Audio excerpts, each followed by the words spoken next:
പരിശുദ്ധ പിതാവ് ഫ്രാൻസിസ് മാർപ്പാപ്പ തെരഞ്ഞെടുക്കപ്പെട്ടപ്പോൾ എല്ലാവർക്കും ഒരു സർപ്രൈസ് ആയിരുന്നു. മാർപ്പാപ്പമാരുടെ തെരഞ്ഞെടുപ്പിന് മുൻപ് ഊഹാപോഹങ്ങളൊക്കെ പതിവുണ്ട്. എന്നാല് ആ ഊഹാപോഹങ്ങളിലൊന്നും പെടാത്ത തീർത്തും അപ്രതീക്ഷിതമായിട്ടുള്ള ഒരു സ്ഥാനാർത്ഥി. മാർപ്പാപ്പ ഒരു ഇറ്റാലിയനാണ്, നിങ്ങൾക്കറിയാം. പക്ഷെ മാർപ്പാപ്പയുടെ കുടുംബം ലാറ്റിൻ അമേരിക്കയിലേക്ക്, ബോണസ് ഐറസിലേക്ക് കുടിയേറി പാർത്തതാണ്. കുടിയേറ്റം ഒരു മനുഷ്യന്റെ ജീവിതത്തിൽ സൃഷ്ടിക്കുന്ന എല്ലാ പ്രതിസന്ധികളും മാർപ്പാപ്പ അനുഭവിച്ചിട്ടുണ്ട്. നാട്ടിലെല്ലാം വിട്ടിട്ട് ജീവിതത്തിന്റെ നഷ്ടങ്ങൾക്കപ്പുറത്ത് നേട്ടങ്ങൾ തേടി പോകുന്ന ഒരു കുടുംബം. മാർപ്പാപ്പ ഇറ്റാലിയൻ നന്നായിട്ട് സംസാരിക്കുന്നതിന്റെ കാരണം മാർപ്പാപ്പയുടെ ഗ്രഹഭാഷ ഇറ്റാലിയനായിരുന്നു. മാർപ്പാപ്പ പ്രത്യേകിച്ച് ഒരു തിയോളജിയൻ അല്ല. ചരിത്രത്തിൽ ആദ്യമായിട്ടൊരു ജെസ്യൂട്ട് മാർപ്പാപ്പയാകുന്നത് ആദ്യമാണ്. മാർപ്പാപ്പ തെരഞ്ഞെടുത്ത പേര്, അത് ഒരുപക്ഷെ മാർപ്പാപ്പ തന്നെ അതേക്കുറിച്ചിട്ട് പറയുന്നുണ്ട്. മാർപ്പാപ്പയ്ക്ക് ഏതാണ്ട് കോൺക്ലേവിലെ ഒരു ഭൂരിപക്ഷം കിട്ടാനുള്ള സാധ്യത ഉണ്ടായപ്പോ, മാർപ്പാപ്പ പ്രതീക്ഷിക്കാത്തൊരു ഒരു സാഹചര്യം ഉണ്ടായപ്പോ കാർഡിനൽ ക്ലൗദിയോ ഹ്യൂമസ് അദ്ദേഹം മാർപ്പാപ്പയുടെ അടുക്ക വന്നിട്ട് മാർപ്പാപ്പയെ കെട്ടിപ്പിടിച്ച് മാർപ്പാപ്പയോട് പറഞ്ഞു, no, you are very close to the election, but I would like to tell you, when you will be elected, don't forget the poor. മാർപ്പാപ്പ തന്റെ തെരഞ്ഞെടുപ്പിന് ശേഷം പറഞ്ഞു, ചരിത്രത്തിൽ ആദ്യമായിട്ടാണ് ഒരു മാർപ്പാപ്പ ഫ്രാൻസിസ് എന്ന പേര് സ്വീകരിക്കുന്നത്. അതിന് മുമ്പ് ഒരു മാർപ്പാപ്പ ഈ പേര് സ്വീകരിച്ചിട്ടില്ല. മാർപ്പാപ്പ പറഞ്ഞു, ഫ്രാൻസിസ് എന്ന പേര് സ്വീകരിക്കാൻ എന്നെ പ്രേരിപ്പിച്ചത് ക്ലൗദിയോ ഹ്യൂമസിന്റെ ഡോണ്ട് ഫോർഗെറ്റ് ദ പുവർ. ഈ ലോകത്തിൽ ഏറ്റവും ദരിദ്രനായിട്ട് ജീവിച്ച ഒരാളാണ് ഫ്രാൻസിസ്. എല്ലാ സൗകര്യങ്ങളുടെ നടുവിൽ നിന്ന് എല്ലാം ഉപേക്ഷിച്ച് കർത്താവ് ദരിദ്രർ ഭാഗ്യവാന്മാരാണ് എന്ന് പറഞ്ഞ് വിശ്വസിച്ച ഒരാള്. മാർപ്പാപ്പ വത്തിക്കാൻ കൊട്ടാരം വിട്ടിട്ട് മാർപ്പാപ്പയുടെ സന്ദർശകരും മാർപ്പാപ്പയുടെ ഓഫീസിലെ കർദിനാൾമാരൊക്കെ താമസിക്കുന്ന സെന്റ് മർത്തായിലാണ് താമസിച്ചിട്ടുള്ളത്. ഞാൻ സഭയുടെ തലവൻ എന്ന നിലയ്ക്ക് പലപ്പോഴും അതിനുശേഷം ചെല്ലുമ്പോഴേ ഈ സെന്റ് മർത്തായിൽ താമസിച്ചിട്ടുണ്ട്. മാർപ്പാപ്പ ഒരു ടേബിളിൽ സാധാരണക്കാരെ പോലെ വന്നിരുന്ന് ഭക്ഷണം കഴിക്കുന്ന കാണുമ്പോഴും നമുക്ക് അത്ഭുതം തോന്നും.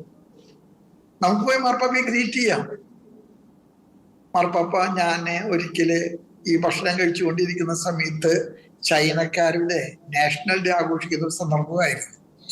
അപ്പോ മാർപ്പാപ്പ അവരെ പോയി വിഷ് ചെയ്തിട്ട് മാർപ്പാപ്പ അവരോട് പറഞ്ഞു, നിങ്ങൾക്ക് ഓൾ ദ ബ്ലെസ്സിങ്സ്. അപ്പം ചൈനീസ് മെത്രാന്മാരുടെ അടുത്ത് വന്ന് മാർപ്പാപ്പ അവരുടെ നാഷണൽ ഡേയില് അവരെ ഗ്രീറ്റ് ചെയ്തു. മാർപ്പാപ്പയ്ക്ക് വരേണ്ട ഒരു കാര്യമില്ല. മാർപ്പാപ്പ അവരുടെ കൂടെ സന്തോഷം പ്രകടിപ്പിച്ചു. സന്ത മർത്തയിൽ മാർപ്പാപ്പ താമസിക്കുമ്പോൾ സന്ത മർത്തയിൽ ഒരു ഇൻമേറ്റ് പോലെയാണ് മാർപ്പാപ്പ. മാർപ്പാപ്പ ഒരിക്കലും വത്തിക്കാൻ കൊട്ടാരത്തിലേക്ക് പോകുന്നത് ഞങ്ങൾ കണ്ടിട്ടില്ല. മാർപ്പാപ്പയുടെ ഓഫീസിലേക്ക് സന്ദർശകരെ സ്വീകരിക്കാൻ മറ്റോ പോകുന്നുണ്ടെങ്കിലേ ഉള്ളൂ. അതർവൈസ് ഊണ് കഴിക്കാൻ, പ്രാർത്ഥന, എല്ലാം മാർപ്പാപ്പ അവിടെ വരുന്നത് പോലെ ഞങ്ങൾക്ക് അനുഭവപ്പെടുകയാണ് ഉണ്ടായത്. മാർപ്പാപ്പയെ കുറിച്ച് പറയുമ്പോൾ മാർപ്പാപ്പയുടെ സിംപ്ലിസിറ്റി, ഒരു ആർഭാടങ്ങളും ഒരു ഔപചാരികത്വം ഇല്ലാത്ത ഒരു പ്രകൃതി മാർപ്പാപ്പ, അത് നമുക്ക് കണ്ടുപഠിക്കാനുണ്ട്. ഇപ്പൊ നമ്മൾ തന്നെയാണെങ്കിൽ ചെല്ലുകയാണെങ്കിൽ പോലും നമ്മുടെ കൈ പിടിക്കുന്നു, നമ്മളെ ചേർത്ത് പിടിക്കുന്നു, നമ്മളെ കൊണ്ടുപോയി സീറ്റിൽ ഇരുത്തുന്നു. ഞാൻ മേജർ ആർച്ച് ബിഷപ്പ് ആയ ശേഷം ആദ്യം കാണാൻ പോയപ്പോൾ മാർപ്പാപ്പ എൻ്റെ കൂടെ വന്ന സീനിയർ ആയിട്ടുള്ള നമ്മുടെ പ്രൊവിൻഷ്യൽ മെമ്പേഴ്സ് ഒക്കെ ഉണ്ടായിരുന്നു. മാർപ്പാപ്പ ഒരു കുടുംബത്തിൽ അപ്പനും മക്കളും ഇരുന്ന് വർത്തമാനം പറയുന്നത് പോലെയാണ് മാർപ്പാപ്പ ഇടപെട്ടിരുന്നത്. ഇനി നമ്മുടെ സഭയുടെ എല്ലാ പ്രശ്നങ്ങള് നമുക്കറിയാം, നമുക്ക് ചില പ്രതിസന്ധികളൊക്കെ ഉണ്ടായിരുന്നു. അതിലൊക്കെ മാർപ്പാപ്പ കാണിച്ചിട്ടുള്ള വലിയ കരുതല്, പേടിക്കണ്ട, നമുക്കതെല്ലാം ശരിപ്പെടുത്താം, നമുക്കത് വഴിപ്പെടുത്താൻ സാധിക്കും എന്നൊക്കെ പറയാൻ മാർപ്പാപ്പ കാണിച്ചിട്ടുള്ള ഒരു വലിയ ഇഷ്ടം. അതുപോലെ ഗൾഫിലെ നമ്മുടെ പ്രവാസികളെ സംബന്ധിച്ച് ഞങ്ങൾ മാർപ്പാപ്പയോട് ഒന്നും പറയുന്നതിന് മുമ്പ് മാർപ്പാപ്പ പറഞ്ഞു, ഗൾഫിൽ നിന്നൊക്കെ ആളുകളുണ്ട്, നിങ്ങൾ അവിടുത്തെ കാര്യങ്ങളിൽ വേണ്ടതുപോലെ ചെയ്യാനായിട്ട് നിങ്ങൾ ഇടപെടുന്നതിന് ആവശ്യമായിട്ട് ഞാൻ കോൺഗ്രിഗേഷൻ വത്തിക്കാന്റെ ഔദ്യോഗിക ഓഫീസുകളോട് ഞാൻ ആവശ്യപ്പെട്ടിട്ടുണ്ട്. നിങ്ങൾ ധൈര്യമായിട്ടിരിക്കുക, നിങ്ങൾക്ക് എല്ലാ കാര്യങ്ങളും നടത്തി കിട്ടും. ഞാൻ ഇവിടെ പറയുന്നു, മാർപ്പാപ്പയ്ക്ക് ഒരു എക്സ്ട്രാ മൈലുണ്ട്. ആ എക്സ്ട്രാ മൈൽ എന്ന് പറയുന്ന കർത്തം എന്നോട് 1 മൈൽ പോകാൻ പറയുന്ന 100 മൈൽ കൂടെ പോകുക. നമ്മള് ഒരു ചെറിയ കാര്യത്തിന് മാർപ്പാപ്പയെ സമീപിച്ചാലേ ആ കാര്യം മാത്രമല്ല നമ്മൾ കേൾക്കാൻ. മാർപ്പാപ്പയെ കുറിച്ചിട്ട് വളരെ ശ്രദ്ധേയമായിട്ട് ഞാൻ വായിച്ച ഒരു ആർട്ടിക്കിളുണ്ട്. മാർപ്പാപ്പ a man of listening. Mariyam ഗർഭം ധരിച്ചത് കേട്ടിട്ടാണെന്നല്ല പറയുന്നത്. മാർപ്പാപ്പ എല്ലാവരെയും കേൾക്കാൻ കാതു തുറക്കുന്ന ഒരാളാണ്. എല്ലാവരുടെ പ്രശ്നങ്ങളെയും ചേർത്ത് പിടിക്കുന്ന ഒരാൾ, പ്രത്യേകിച്ച് പാർശ്വവൽക്കരിക്കപ്പെട്ടവരെ. നിങ്ങൾക്കറിയാം, റോമിലെ ഇന്ന് ഒരുപാട് പ്രവാസികളുണ്ട്. അവരുടെ കാര്യങ്ങളിലൊക്കെ മാർപ്പാപ്പ വളരെ താല്പര്യപൂർവ്വം ഇടപെടുന്നുണ്ട്. വീടില്ലാതെ തിണ്ണകളിൽ കിടന്നുറങ്ങുന്നവർക്കൊക്കെ രാവിലെ കുളിക്കാനും ടോയ്ലറ്റിൽ പോകാനും ഒക്കെയുള്ള സൗകര്യങ്ങള് മാർപ്പാപ്പ വത്തിക്കാനോടനുബന്ധിച്ച് ചെയ്തു കൊടുക്കുന്നുണ്ട്. അവർക്ക് ആവശ്യമായിട്ടുള്ള ഭക്ഷണം കൊടുക്കാൻ മദർ തെരേസ സിസ്റ്റേഴ്സുമായി ബന്ധപ്പെട്ട് മാർപ്പാപ്പ എല്ലാ കാര്യങ്ങളും ചെയ്തിട്ടുണ്ട്. മാർപ്പാപ്പ തല കൊണ്ട് എന്നതിനേക്കാൾ ഹൃദയം കൊണ്ട് നമ്മുടെ സഭയ്ക്ക് നേതൃത്വം നൽകിയ ഒരാളാണ്. മാർപ്പാപ്പയുടെ ഓർമ്മ എനിക്ക് തോന്നുന്നത് നമ്മെ പഠിപ്പിക്കുന്ന വലിയൊരു പാഠമുണ്ട്. മനുഷ്യനാണ് ഏറ്റവും വലിയ നിധി. മനുഷ്യനെ മാറ്റി നിർത്തിക്കൊണ്ട് മുന്നോട്ട് പോകാൻ പറ്റില്ല. എല്ലാവരും ചേർത്ത് പിടിക്കുക. മതങ്ങൾ തമ്മിൽ, വ്യത്യസ്ത രാജ്യങ്ങൾ തമ്മിൽ ഒക്കെ ചേർത്ത് പിടിക്കുക. ഇന്ത്യയെ പോലുള്ള ഒരു രാജ്യം, നമ്മളൊരു ന്യൂനപക്ഷ കത്തോലിക്ക സമൂഹമാണ്. എങ്കിൽ പോലും ഇന്ത്യക്കൊക്കെ മാർപ്പാപ്പ കൊടുക്കുന്ന പ്രാധാന്യം വളരെ വലുതാണ്.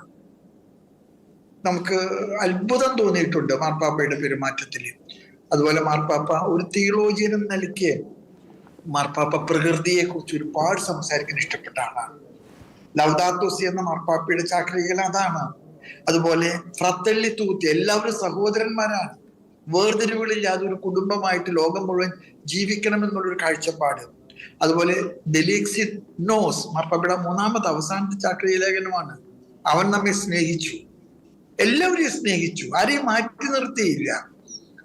അതുകൊണ്ട് തന്നെ പാർശ്വവൽക്കരിക്കപ്പെട്ടവരോട്, അതിർത്തികളിൽ കഴിയുന്നവരോട്, അന്യരോട്, വിദേശീയരോട്, അവരോടൊക്കെ സംസാരിക്കുന്ന ഭാഷ സ്നേഹത്തിന്റെ ഭാഷയാണ്, സൗഹൃദത്തിന്റെ ഭാഷയാണ്, കരുതലിന്റെ ഭാഷയാണ്. അതുകൊണ്ട് മാർപ്പാപ്പ ഒരു കരുതലിന്റെ മനുഷ്യനാണ്, ഒരു കരുണയുടെ മനുഷ്യനാണ്. മാർപ്പാപ്പയുടെ സാന്നിധ്യം സഭയ്ക്ക് നൽകിയിട്ടുള്ള ശക്തി തലകൊണ്ടല്ല, ഹൃദയം കൊണ്ടാണ്. ഹൃദയം കൊണ്ട് സംസാരിച്ചൊരു മാർപ്പാപ്പ. അതുകൊണ്ട് മാർപ്പാപ്പയ്ക്ക് പകരം വെക്കാൻ ആരെക്കൊണ്ട് സാധിക്കുമെന്ന് എനിക്ക് അറിഞ്ഞുകൂടാ. മാർപ്പാപ്പയുടെ ഈ വേർപാട് വളരെ സങ്കടകരമായിട്ടുള്ള ഒരു വേർപാടാണ്. മാർപ്പാപ്പ സൃഷ്ടിക്കുന്ന ശൂന്യത ദൈവത്തിന് മാത്രമേ പരിഹരിക്കാൻ പറ്റുകയുള്ളൂ. മാർപ്പാപ്പയുടെ നിര്യാണത്തിലെ അഗാധമായ ദുഃഖം രേഖപ്പെടുത്തിക്കൊണ്ട് മാർപ്പാപ്പയുടെ പാവനാത്മാവ് സ്വർഗത്തിലെ നമുക്കൊക്കെ മധ്യസ്ഥം വഹിക്കട്ടെ എന്ന് മാർപ്പാപ്പയുടെ മാധ്യസ്ഥ അപേക്ഷിച്ചുകൊണ്ട് ഞാൻ അനുശോചനം അറിയിക്കുന്നു.